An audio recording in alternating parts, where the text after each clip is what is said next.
Hi there. In this video, I'm going to go over a few of the basics of mixing. So we're going to look at volume, panning, and stereo separation. So the first things I'd usually look at is the levels and panning. So although it may seem the least interesting part of mixing, it's probably the most important. Mixing is often called balancing, and that's exactly what we're going to be doing now.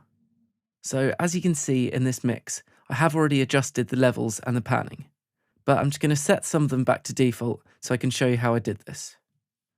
First of all, I'm going to mute a few parts. So I don't want to hear the bass, don't want to hear the pads, I don't want to hear the lead parts, and I don't want to hear the effects.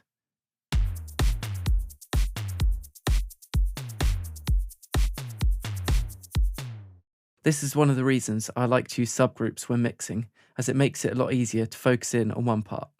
Now, I'm just going to set all the levels of the drums back to 0. You can do so by holding Alt and clicking on the faders. I'm going to do the same to the panning, and also to these stereo imaging dials. So, if you listen to the drums again now.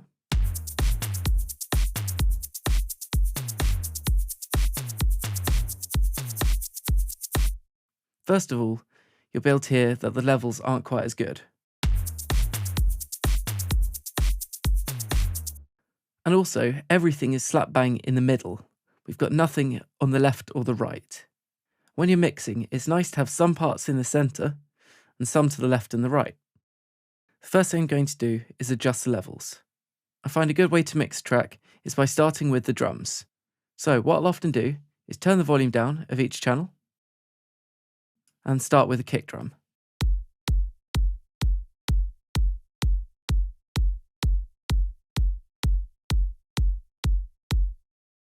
Rather than just starting with the fader at 0, I like to turn it down a little bit, just because if all your channels are too loud, it can cause clipping on the master. So it's good to start just below 0. You can always turn it up afterwards. So I'm just going to go down a few dB here, around -4 dB. The kick is still at a healthy level. Right, now I'm going to blend the snare in.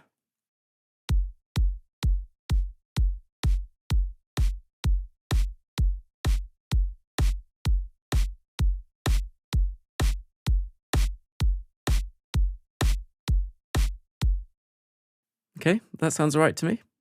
Now I'm going to get the hi-hat.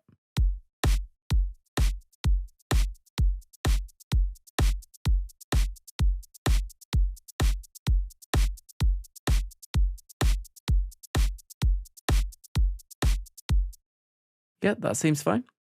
Just remember, the kick and the snare are two of the most important parts of the track, so you'll often want them louder. Now I'm going to blend in the toms.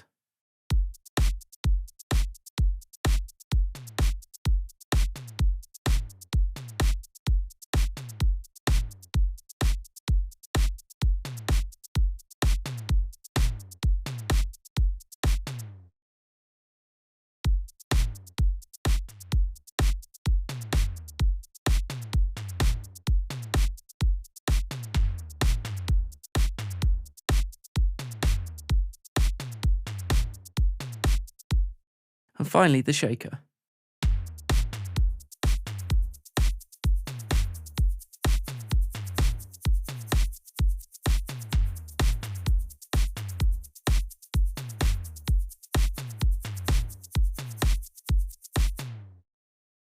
Okay, that seems like a good start for me.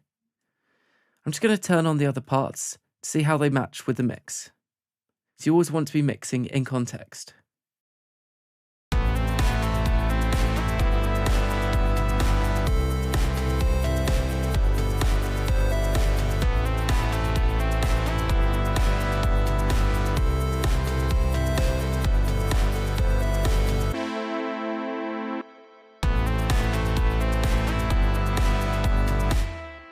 Okay, that's a good start on the levels there. Now I'm going to look at panning. One thing I'd like to mention, the kick and the snare, I would almost always leave it in the centre. This is because it's a driving rhythm of the track, and unless you're doing it for a creative reason, say for example panning a snare around, I'd always leave the kick and snare bang in the centre. Hi-hats, when you think of a real drum kit, they're often panned to the side, and I quite like to pan the hi-hats. Also, high-frequency sounds, such as hi-hats, often sound good panned to the edge of the stereo image.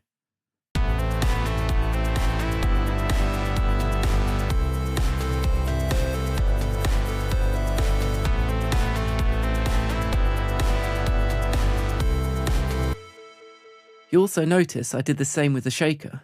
So I use this dial here, which is the panning dial, to pan one left and one right. So when you're mixing, it's nice to keep things balanced. So if you've got similar sounds, pan them left and right, because it helps give your song a nice stereo image. Now with the toms, I'm going to pan those left and right, because again, they're fairly similar sounds.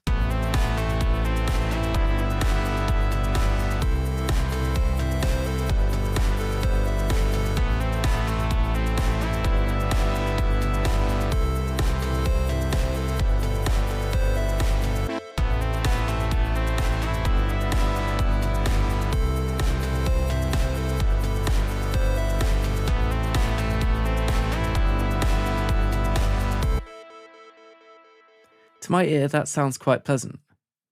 I'll show you what happens if you pan something really far.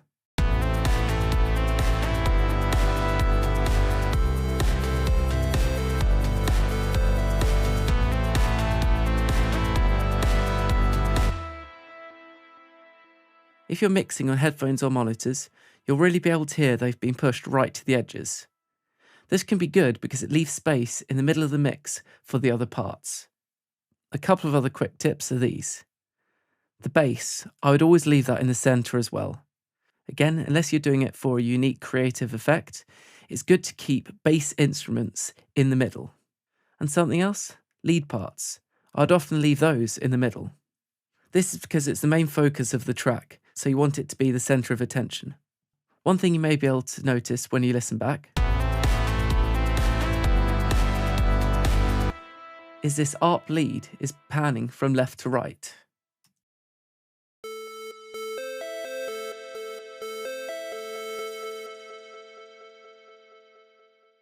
As our different pad sounds are quite similar, I've kept those in the centre, so I feel like something else needed to be pushed out to the sides. But we're trying to keep the mix balanced, so we don't want too much on the left and too much on the right. So what I did is add this auto panning plugin, which will pan this in time from left to right. So that's this plugin over here, Fruity Pan-O-Matic. To access this, click on one of the plugin slots, go to Gain, and select Fruity Pan-O-Matic. So you can adjust the amount and the speed here, and you can also adjust the waveform. See here it's controlled with an LFO. I'm just going to go to the one that I have active. To delete a plugin, simply left click on the arrow at the left and go to delete. You can't undo this, so make sure you're sure when you're doing so. So on this Fruity Pan-O-Matic, I had it set to pan, so you can also have it adjusting the volume.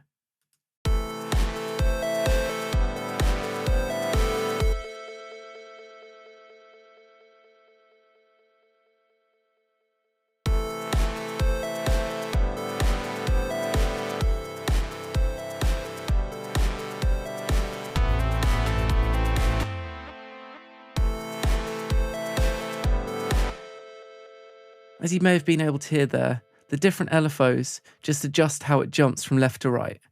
If it's on square wave, it's more severe. I quite like it on this setting here, because it pans from left to right at a constant rate.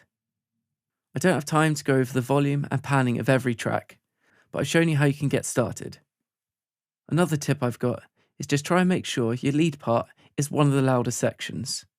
If, for example, your pads are too loud,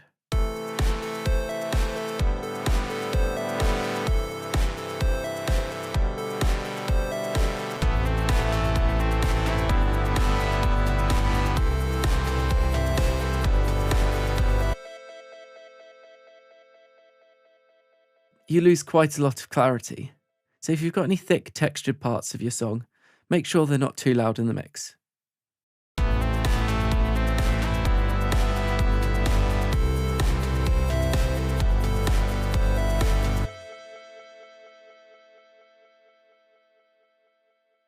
The last thing I'd like to show you in this video is a stereo separation dial. So I'm just going to mute some of the channels so it's more obvious. So I'm going to mute the bass, the pads and the leads, and also the effects. Now, if I play the drums back,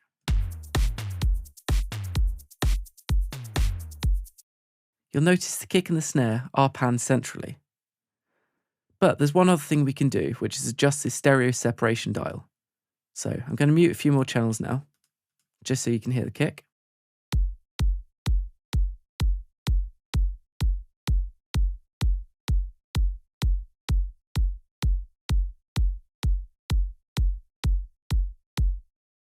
As you may be able to hear, if the dial's all the way to the left, the kick drum sounds wider in the stereo image than it does when it's over to the right. And that's because we're adjusting how much of the kick information is in the middle and the sides. So one thing I'd recommend doing is blending the kick so it's more mono, which is this dial over to the right. I'll just show you an example on the pads.